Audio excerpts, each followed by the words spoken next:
Hey guys, it's John here. I thought I would show you guys what I keep in my triage med pack that I keep in my truck when I'm carrying my pistol with me. In case of an incident, God forbid, I need to make sure that I have some sort of medical kit with me. So I'm going to show you what I have in this kit. And this kit I put together, this is a Condor kit. This bag I got from Condor for 20 bucks, and I keep one of these in my truck. So I'm gonna bring the camera down so you could see. And just a quick disclaimer, this is what I keep in my kit. You guys will have plenty other guys out there that tell you that they keep this in their kit, they keep that in their kit, they use these types of tourniquets, and that's all fantastic. The idea is better to be prepared than not prepared at all. Okay guys, so my kit consists of, on the outside and the back here, I keep a first aid for gunshot wounds book that I received from US Law Shield, and I'm a member of US Law Shield, and I think it's super important that if you are going to be carrying a pistol or any type of weapon to defend your family and your freedom, you need to have a good knowledge of first aid, and US Law Shield supports that. So this is one of the items that I keep in there. The other thing that I keep on the outside is just this inexpensive, it's a surgical instrument kit. And I'll open it up just so you guys could see. And inside it is just basic instruments that you might need. God forbid you get into an issue and there's nobody around and you need to sew up or suture a wound, or you need hemostats or any kind of tool that you might need. This little kit for $20 on the internet comes complete with all of those items in there. I also have in here a couple of suture needles and some suture thread. Okay, on this side right here, I'm going to open this up. On this side, I keep a tourniquet. Very important to get a tourniquet that you could write the time on, because you don't want to have this thing on too long. But from what I understand, you can keep it on for a while, but you need to have at least one tourniquet with you. So on this side, I keep a tourniquet. And on this side in my pouch, I keep Israeli bandages, and I have 3 of them inside the package. So these are Israeli wound bandages, and they're really good for any kind of issue that you might have, in case you get put into a situation where you need to pack a wound, or you need to cover a wound. And they work as well with tourniquets also. So I'm going to turn this around so you could see. So in this pouch in the front, what I keep is 2 rescue blankets, Mylar rescue blankets, because you never know if you or somebody that you're trying to help goes into shock. You need a Mylar blanket of some sort to keep their body temperature good. And then in here I have some gloves. I got lots of gloves, and I have a face mask just in case there's like a bloodborne pathogen that might get on you. You want to keep that. I keep some saline, and in here is cold relief and antibiotic, AAA antibiotic lotion, ointments, all kinds of smaller stuff like that. So that's what I keep in there.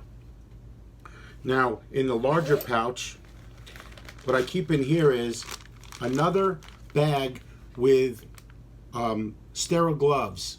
And I keep a bunch of gloves because you don't know if you're going to be working on somebody else or yourself, or if somebody needs gloves to help you. So always have extra gloves. It's very important. So this bag has 6 pairs of gloves in it. So you never know. In here as well is another tourniquet. So I always keep 2 tourniquets with me.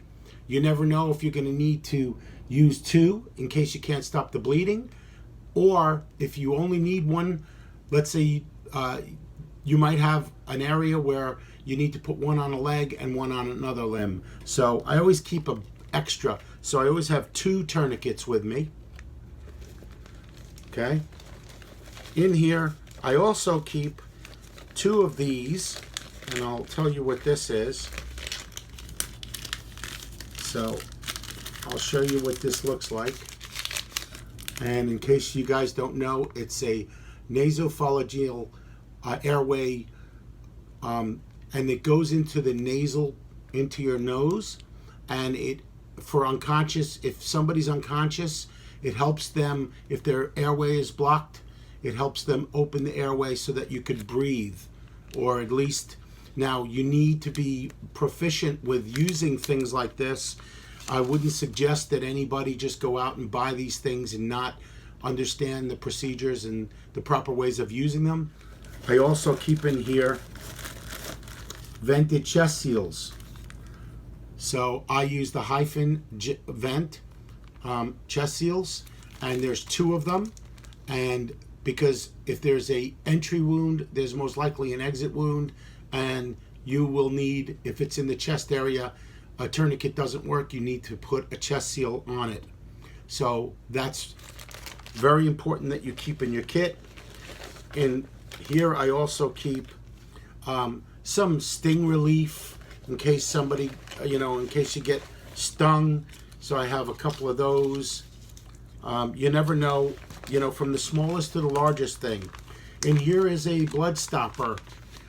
It's a bandage that has a coagulant agent on it, and you would use this to fill a wound or seal a wound or put pressure on a wound to try to stop it from bleeding.